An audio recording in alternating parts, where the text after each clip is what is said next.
Le cœur est avec Finn Balor, toujours, hein, le Balor Club est à Brest. Ça va peut-être une victoire de Baron Corbin, un peu dégueulasse. Hein. Peut-être que le programme va se continuer, on n'espère pas quand même, au vu de SummerSlam. Et que Jeff Hardy ne sera pas en état de se battre à SummerSlam. Et Randy Orton va le remplacer pour avoir un match contre Shinsuke Nakamura qu'il va gagner. Donc voilà, pour moi le vainqueur de Shinsuke Nakamura contre Jeff Hardy, ce sera Randy Orton. Et pour le match, je me dis, si Orton revient, il revient pas pour affronter le perdant du match, il revient pas pour affronter Jeff Hardy. Donc pour moi, Jeff Hardy va reprendre la ceinture. J'en suis à espérer que Brock Lesnar va gagner, pour que ce soit quelqu'un d'autre qui le détrône. Alors pour le pronostic, les copains, j'ai vu justement les Dirt Sheets, j'ai vu que WWE prévoira un an où le Shield deviendrait aider Roman Reigns pour célébrer, pour faire le truc, et pour se débarrasser de Brock Lesnar. Pour moi, c'est un bon plan, c'est un super truc. Ça peut asseoir la domination, tu vois, de Roman Reigns et laisser Brock Lesnar, tu vois, prendre un peu de temps. Donc pour moi, le cœur est complètement avec la B-Team, et il a raison aussi. Je pense que les B-Team vont rester champions. Pour l'instant, ils kiffent leur temps avec la ceinture. Alors j'irai avec le Revival, qui pourrait réinsuffler un vent de grande fraîcheur au sein de cette division. Je vais prendre un pari extrêmement risqué. Je vais dire que Zelina Vega et Andrade Cien Almas vont gagner parce que Aiden English va intervenir et que ça va coûter le match à la... Donc voilà, une petite victoire d'Andrade Cien Almas qui continue de s'installer tranquillement et paisiblement à SmackDown pour prendre un peu momentum. Et pourquoi pas après atteindre un championnat intermédiaire comme le championnat des États-Unis ou aller embêter Jay Styles pour le championnat mondial. J'espère que le New Day va gagner parce que les Bludgeon Brothers, ils sont un peu soporifiques avec le titre. Ils sont pas tout le temps là et des fois ils se contentent de faire des promos un petit peu nuls et cryptiques, genre la douleur, le mal, le bien n'existe pas, seule la souffrance existe. Alors les Bludgeon Brothers, j'ai envie de remettre un petit sou à la musique et on verra où ça nous mène. Non, ouais, je pense que Braun Strowman va gagner. Et garder sa mallette. Et maintenant, est-ce qu'il va l'encaisser dans Brock Lesnar contre Roman Reigns?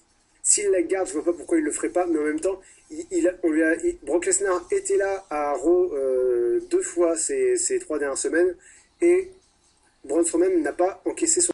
Kevin Owens va battre Braun Strowman et récupérer la mallette du Money in the Bank. Alors, je vais plutôt aller vers Ronda Rousey parce que j'aime quand le challenger devient. Les copains, on va pas tourner autour du pot, faut que ça soit vite, faut que ça soit bref. Ronda Rousey va devenir championne, et il faut que ça soit, voilà, clac, boum, on envoie le truc. Alors, je vous ai parlé de WrestleMania 35. Pour la narration, je préférerais que Samoa Joe gagne. Maintenant, qui, je pense, va gagner, y a un facteur qui est extrêmement con, mais que je peux pas ignorer.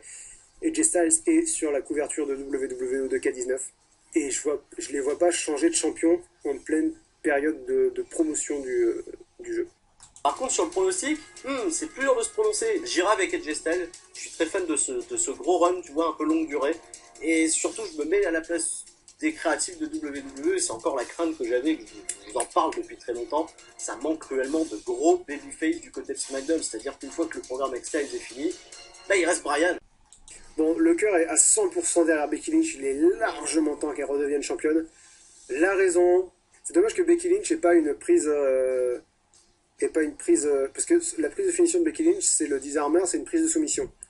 Parce que si elle avait une prise de finition offensive, c'est-à-dire impact puis tomber, j'aurais bien vu Becky Lynch donc faire cette prise de finition et Charlotte Flair la jeter à l'extérieur du ring pour faire le tomber sur Carmella. Je pense que Charlotte va gagner. Charlotte va reprendre cette ceinture. Déjà, plus Carmella, on est d'accord. Mais elle va reprendre la ceinture de manière, tu vois, à teaser un truc avec Becky Lynch. Elles sont plus aussi sœurs, etc. Il y a un truc qui merde. Allez, le cœur va aller vers Seth Rollins. La raison... Dean Ambrose est de retour. Ah, et Seth Rollins aussi. Mais j'exclus pas que Dean Ambrose veuille